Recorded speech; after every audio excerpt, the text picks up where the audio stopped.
And he understands this business a lot better than the economists, a lot better than anybody. Brian, say a few words, please, would you? Thank you, Mr. Thank you. It's a great honor to have you. Thanks. Thank you, Mr. President.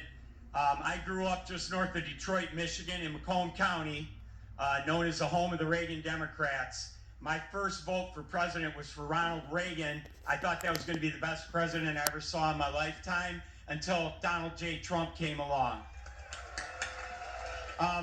I have watched my entire life, I have watched plant after plant after plant in Detroit and in the Metro Detroit area close. There are now plants sitting idle. There are now plants that are underutilized.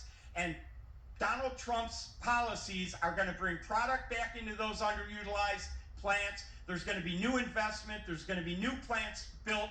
And the UAW members, and I brought 20 of them with me, they're sitting right over here. We support Donald Trump's policies on tariffs 100%.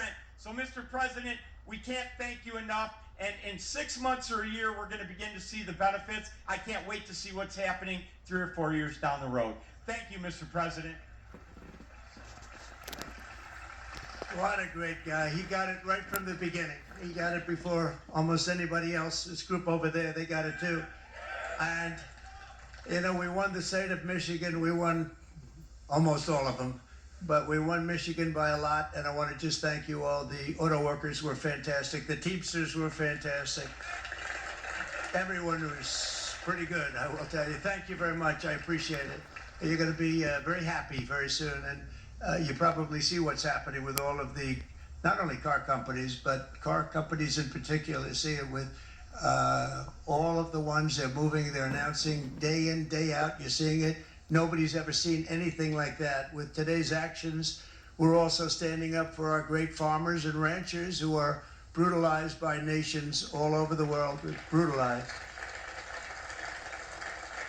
Canada, by the way, imposes a 250 to 300% tariff on many of our dairy products. They do the first can of milk. They do the first little carton of milk at a very low price, but after that it gets bad, and then it gets up to 275, 300%. So when they're figuring what's Canada charging, they say, oh, about 2%, 3%. But take a look at what happens down the road. When you look a little bit, it's not a pretty picture, and we don't like it, and it's not fair. It's not fair to our farmers. It's not fair to our country. And with countries like Canada, you know, we subsidize a lot of countries and keep them going and keep them in business. In the case of Mexico, it's $300 billion a year. In the case of Canada, it's close to $200 billion a year. And I say, why are we doing this? Why are we doing this? I mean, at what point do we say, you got to work for yourselves, and you got to, this is why we have the big deficits. This is why we have that amount of debt that's been placed on our heads over the last number of years, and we're really not taking it anymore.